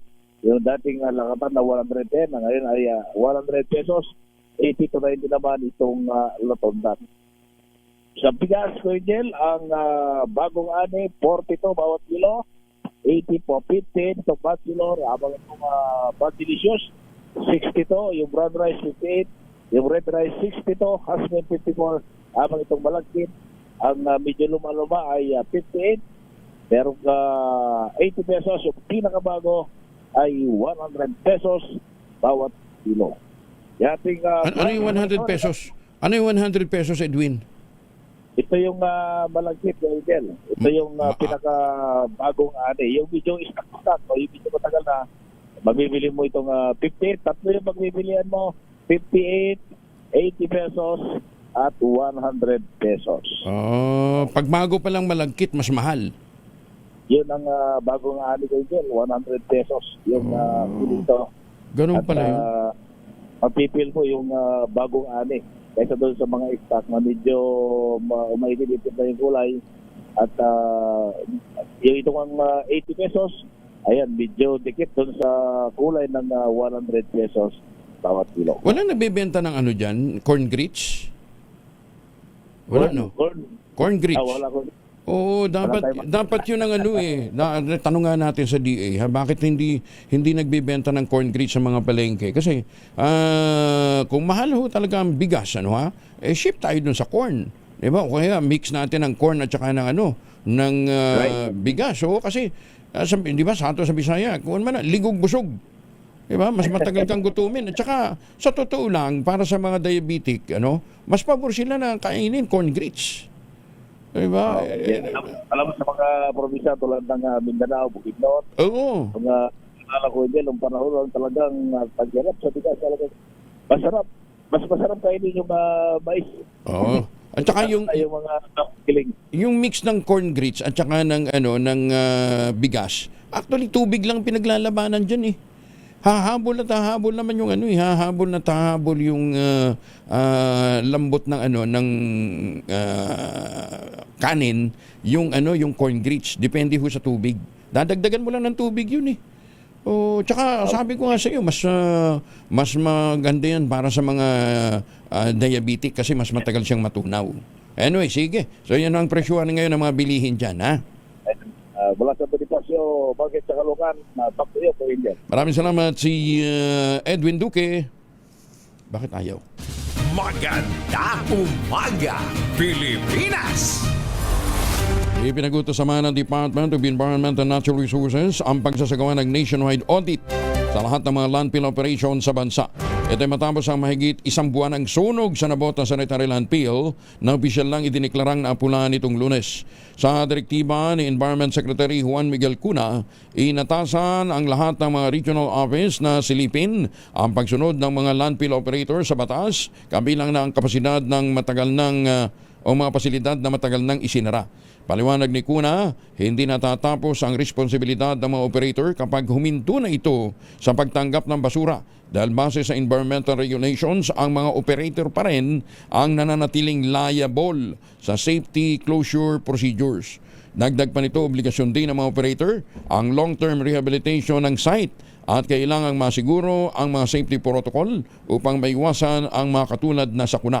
Lain ng kautosang ito na matiyak na ang bawat landfill sa Pilipinas ay hindi magiging banta sa kalikasan at sa kaligtasan ng mga mamamayan. Pero sa totoo lang, sa ibang bansa, hindi na nga sila gumagamit ng landfill. Kasi nakukonvert na ho ito sa energy. pahayo ko sa ima sa mga suki natin dyan sa Japan. Doon daw po sa Japan, may lutong kanin kasama talaga corn. O kanin kasama naman ang red beans. Kita mo ninyo, ano ha? Tinanggap na ng International Criminal Court ang hiling ni Attorney Nicholas Koopman na kumalas bilang legal counsel ng dating Pangulong Rodrigo Duterte sa kasong Crimes Against Humanity kaugnay ng war on drugs na kinakaharap nito. Sa inilabas na desisyon ng ICC Trial Chamber 3, formal nang inaprobahan ng korte ang withdrawal ni Attorney Koopman bilang abogado ng dating Pangulo. Bago ito, una nang tinanggap ng ICC ang pagbibitiw ng French lawyer na si Dove Jacobs na nagsilbi ring associate counsel ni Duterte. Sa ngayon, wala pang inilalabas na detalye kung sino ang papalit bilang bagong legal counsel ni Mayor Digong sa ICC proceedings. Umaga, Pilipinas! 28 na makalipas ang alas 5 na umaga.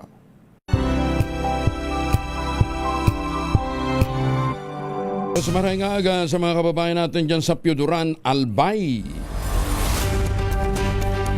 35 makalipas ang alas 5 na umaga, nananakit na ba yung kasukasuan, nagkakaringkel, sumihina na bang kalamnan? Epekto po yun ng ating pagtanda. Ipinakikilalang Ultaplex isang health drink mula po sa lumikha ng Ultamayo backed by Japanese technology.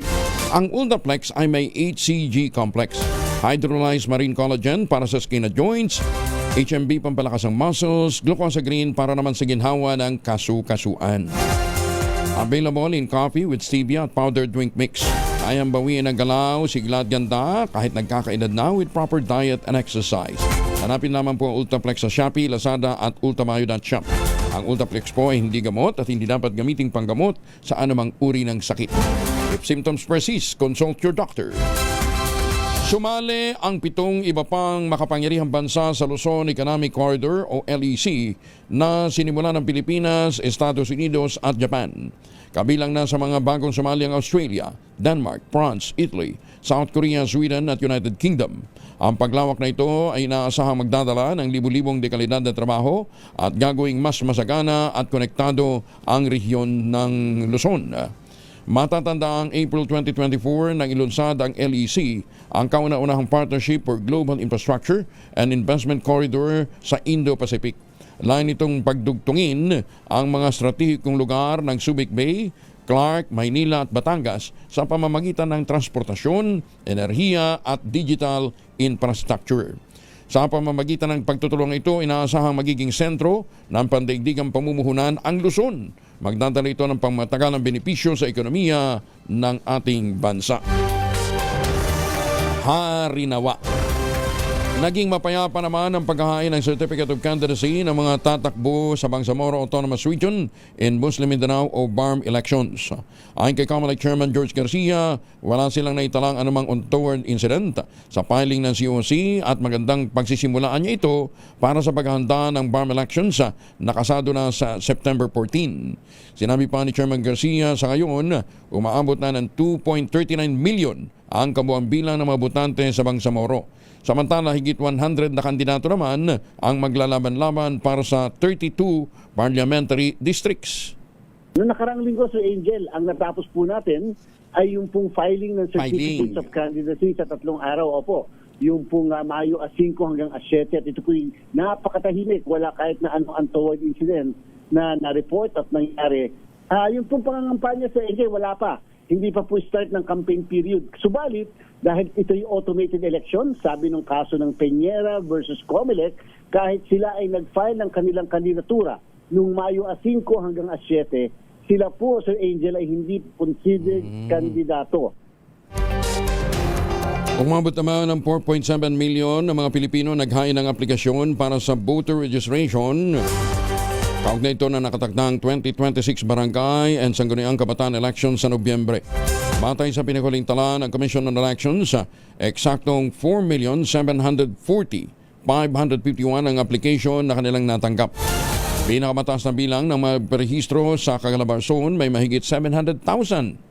Sumusunod naman ang Central Luzon na may mahigit 520,000, ang Metro Manila 501,000. Pinakamababang naitalang bilang ng mga registrants ang Cordillera Administrative Region na meron lamang 64,000.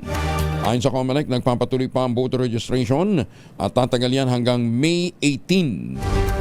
Maaaring magparehistro sa mga satellite at mall registration sites, yan din sa mga tanggapan ng election officer sa kani-kanilang mga lugar. Posibleng magsimula sa Setyembre ngayong taon ang formal na paglilitis ng International Criminal Court sa kasong Crimes Against Humanity na kinakaharap ng dating Pangulong Rodrigo Duterte. Sinabi ni Attorney Gilbert Andres, isa sa mga abogado ng mga biktima, bagamat wala pang pinal na petsa, ito ang tinitingnan timeline, depende sa kalendaryo ng korte at sa pag-usad ng pre-trial matters. Ayon pa kay Andres, oras na magsimula ang trial, obligado si dating Mayor Digong na personal na humarap sa korte. At sa bahaging ito, formal nang babasahin sa kanya ang mga sakdal, tatanungin siya kung guilty or not guilty.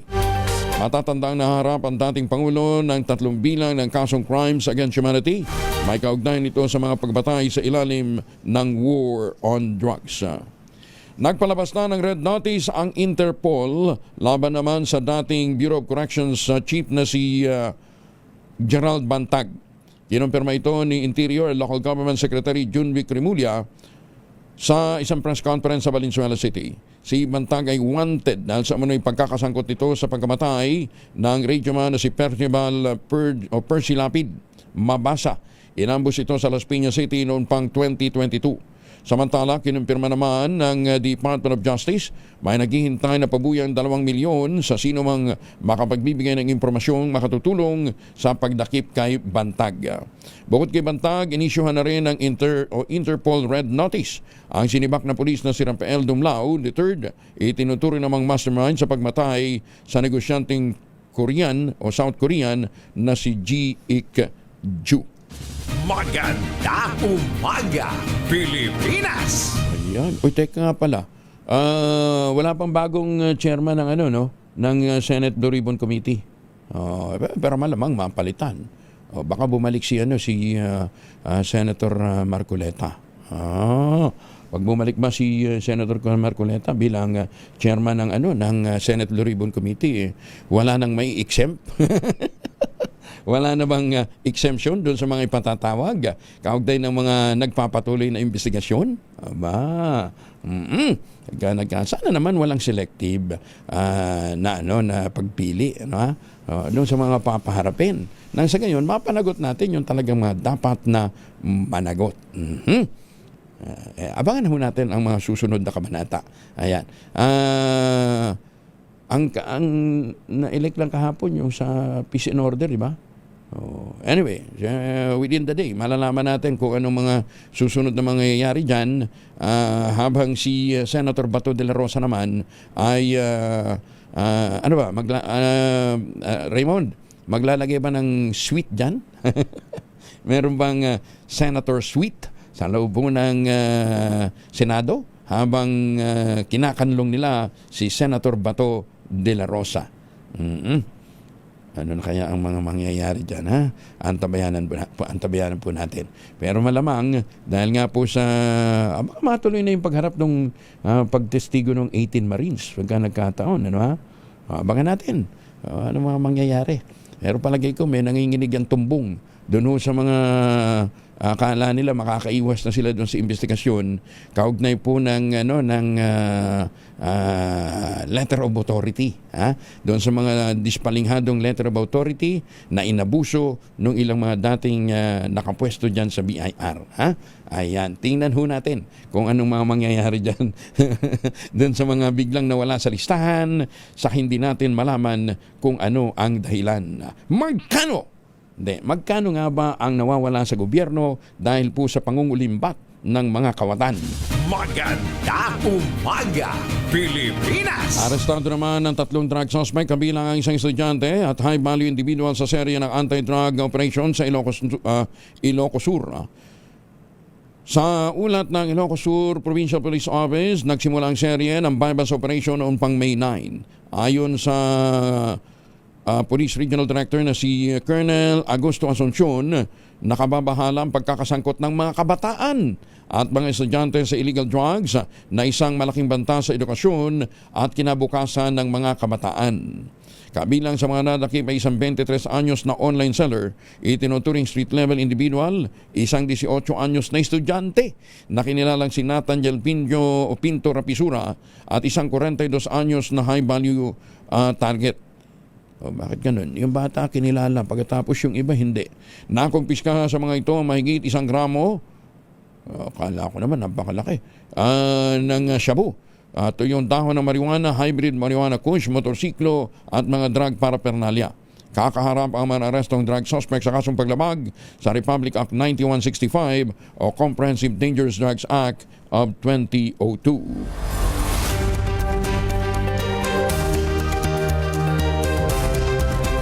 Ayon, nabigo nga po ang National Bureau of Investigation na maaresto si Senator Bato de la Rosa kaugnay ng arrest warrant na inisyu ng International Criminal Court.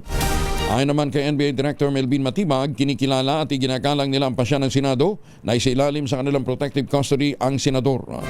Matapos makipag-usap sa bagong Senate President na si Alan Peter Cayetano, sinabi ni Matibag hindi muna nila aarestuhin si Senator Bato.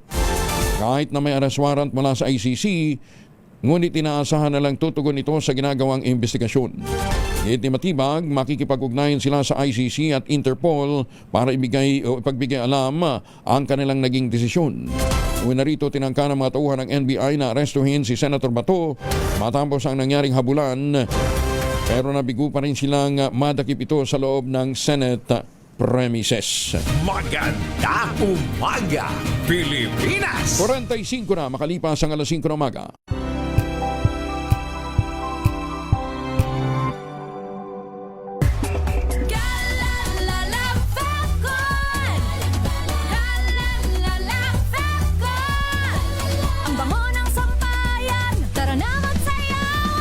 Fabcon, amoy nakaka-joyful. Hello, Washi! Laundry day na naman! Yay! Anong meron? Mancha ng chocolate, putik, may libag pa. Kaya natin yan! With Pride Washing Machine Detergent, may triple stain-away formula.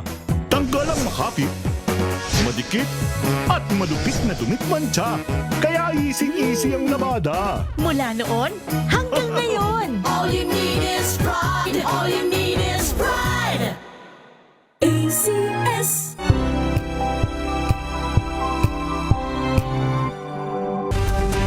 10 minuto na lamang bago po mag-ACS sa umaga.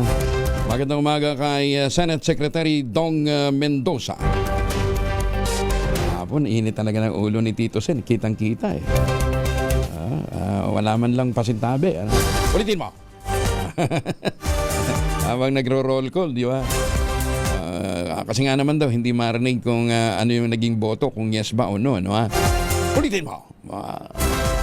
35 tonelada ng gulay mula sa Cordillera ay pinagmagay ng libre ng DA at mga kooperatiba sa Cubao at Cavite. Sana all. Detalye ng balita mula kay Val Gonzalez sa RH5. Val, good morning. Good morning, Kuya Angel, sa pakikipagtulungan ng Department of Agriculture, Benguet Provincial Local Government Units at DPWH Cordillera ay aabot sa 35,000 kilos ng repolyo at wombok ang dinala sa Cubao at Cavite upang ipamigay sa mga mamamayan. Ayon sa DA, ito ay bahagi ng corporate social responsibility ng Fashion Depot Thrift Shop, isang kaagapay ng DA at mga kooperatiba sa pagsusulong ng mga programa ng gobyerno.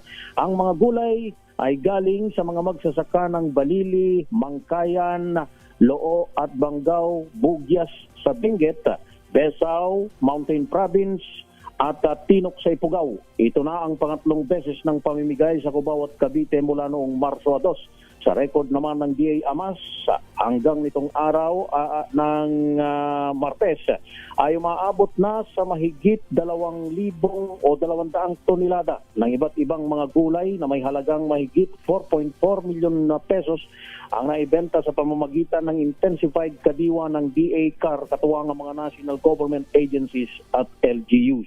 Samantala, Kuya Angel, Mas pinaigting pa ng Department of Agriculture ang paghahanda kontra El Nino upang protektahan ang mga magsasaka at supply ng pagkain sa bansa.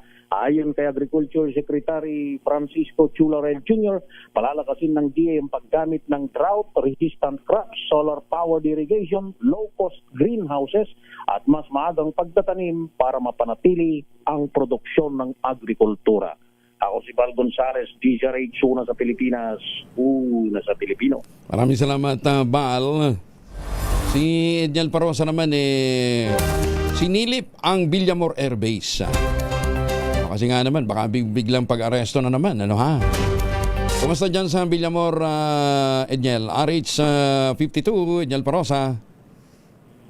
Kuya Angel, nanatiling normal ang operasyon headquarters nitong Philippine Air Force. Kahit pakinumpirma na ng International Criminal Court na totoo ngang may warrant of arrest laban kay Senador Ronald De La Rosa. Sabi sa DZRH2 ni Colonel Maria Cristina Pasco, nakapagsalita nitong hukbong pangimpapawid ng bansa, nothing unusual. Wala namang hindi pangkaraniwan sa Villamor Air Base hanggang ngayong umaga mismo. Sagot ito ng opisyal ng tanungin kung wala bang paggalaw sa Villamor tulad na lamang noong inaresto ng ICC si dating Pangulong Digong Duterte, Marso ng nakarang taon. Magunitang dito rin kasi dinala former president para ilipat sa Daig. Nakaraang silbihan ng warrant sa iwalay na lugar na naiya. Samantala, tikom pa rin ang bibig ng Philippine National Police sa kanilang bahagi sa kabilangan ng kumpirmasyon ng ICC. Batay sa kanilang huling mensahe kagabi, binigyan din ni PNP spokesperson Police Brigadier General Randolph Tuanyo na maghihintay pa sila ng tamang koordinasyon bago man lamang magbigay ng komento sa nabanggit na usapin. Ako si Edniel Parosa, DZRH, una sa Pilipinas, una sa Pilipino. Maraming salamat, Edniel. Nananawagan naman ng proteksyon si Senator Bato de la Rosa kay Pangulong Bongbong Marcos kasunod ng kumpirmasyon ng International Criminal Court na may arrest warrant na nga laban sa kanya. Ayon kay Senator Bato, batid niyang walang personal na galit sa kanya ang Pangulo. Kaya umaasa siyang poprotektahan siya nito bilang isang Pilipino. Nang tanungin kung anong klaseng proteksyon ang nais niyang matanggap mula kay Pangulong BBM, sinabi ni Senator Bato na tiyakin lamang na masusunod ang legal na proseso. Iginit ni De La Rosa, dapat sumailalim muna sa legal na proseso sa lokal na korte ang ICC warrant para magkaroon siya ng pagkakataong depensa ng kanyang sarili sa anumang korte ng bansa. Sa ngayon, nasa protective custody na ng Senado si Senator Bato. Isinapubliko na nga ng International Criminal Court ang warrant of arrest laban sa nating PNP chief at ngayon ay senador na si Ronald Bato de la Rosa kaugnay ng kanyang pagkakasangkot sa pagpatay ng war on drugs noong panahon ng Duterte administration. Kaugnay ito ng kasong crimes against humanity dahil sa manoy criminal responsibility bilang indirect co-perpetrator sa mga pagpatay sa pagitan ng 2011 hanggang 2019. Sa anunsyo ng ICC spokesperson si Orion Maliat, kinumpirma nitong orihinal ang inisyo ng palihim o isang secret warrant noong November 6, 2025. Ang warrant of arrest laban kay Bato bago ito tuluyang isinapubliko kahapon. Today, the judges of Pretrial Chamber 1 of the International Criminal Court unsealed an arrest warrant for Ronald Marapon de la Rosa. The arrest warrant was originally issued as secret on the 6th of November 2025. Mr. De La Rosa is alleged to have committed the crime against humanity of murder at least between the 3rd of July 2016 and the end of April 2018, during which no less than 32 persons were killed in the Republic of the Philippines. Samantala, NBI hinamon naman si CJ Hero. Anong hamon sa kanya? Yan ay babalita sa atin ni Giselle Ricaport, RH15. Giselle, good morning. Good morning, Kuya Angel. Hinamon ng National Group Investigation si Peanut Gallery Media Network anchor CJ Hero na lumutang na sa kanilang tanggapan. Ayon kay NBI Director Atty. Melvin Matibag, layo nitong mabigyan ng linaw ang iginulong nilang investigasyon sa di umano 350 milyong pisong extortion kay dating House Speaker Martin Romualdez. Kinwestiyon kasi ng direktor ang pagkakaiba ng teaser ng pangbablackmail ng grupo kay Romualdez at sa inalabas na mahigit isang oras naman na video expose ng PGMN. Sabi ni Matibag, magkaiba yung intro ng dalawang video, bagay na gagamitin anyang ebidensya ng NBI. Idiniin niya na mas mahihirapan ng kampo ni Hero na dumepensa o depensahan ng kanilang panig. Pakinggan natin ang direktor. Ito yung 90 minutes, ito yung 3 minutes na pinadala to extort money kila speaker. They encourage CJ Hero to come forward dito sa NBI kasi abogado lang yung pinadala niya. Kasi sabi ko nga, yung parang pinakang intro, magkaiba talaga. Mahihirapan sila dito kasi lalabas dito, plinano nila eh. Ang na-notice lang nga natin, yung parang pinakang intro, magkaiba talaga. Kahapon, hindi sumipot si Hero sa pagsabina ng Bureau, kundi mga abogado lamang yung ipinadala niya sa pag na out of town ito at walang umanong natanggap na kopya ng sabina mula sa kagawaran. Ito si Giselle Ricofort para sa DZRH sa Pilipinas, una sa Pilipino. Maganda umaga, Pilipinas! Maraming salamat, Giselle. 2 minuto na lamang, 2 minutos bago sumunod ang 2x2. Ano po, Kuya Angel po? Kuya Angel po, si Angelo Palmona sa giwan sa inyo ng isang magandang umaga. Maraming salamat sa inyo walang sawang pagsubaybay, pakikinig at pagtitiwala. Magtanim na kawayan para sa kalikasan at kabuhayan. Exciting pa rin ba ngayong araw na ito? Antabayanan, mamya, ha? Daming nangyari kahapon.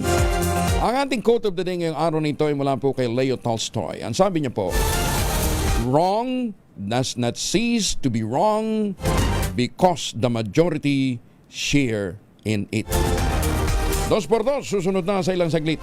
Oras sa buong kapuluan, 2 minuto bago mag-aces ng umaga. Maganda umaga, Pilipinas!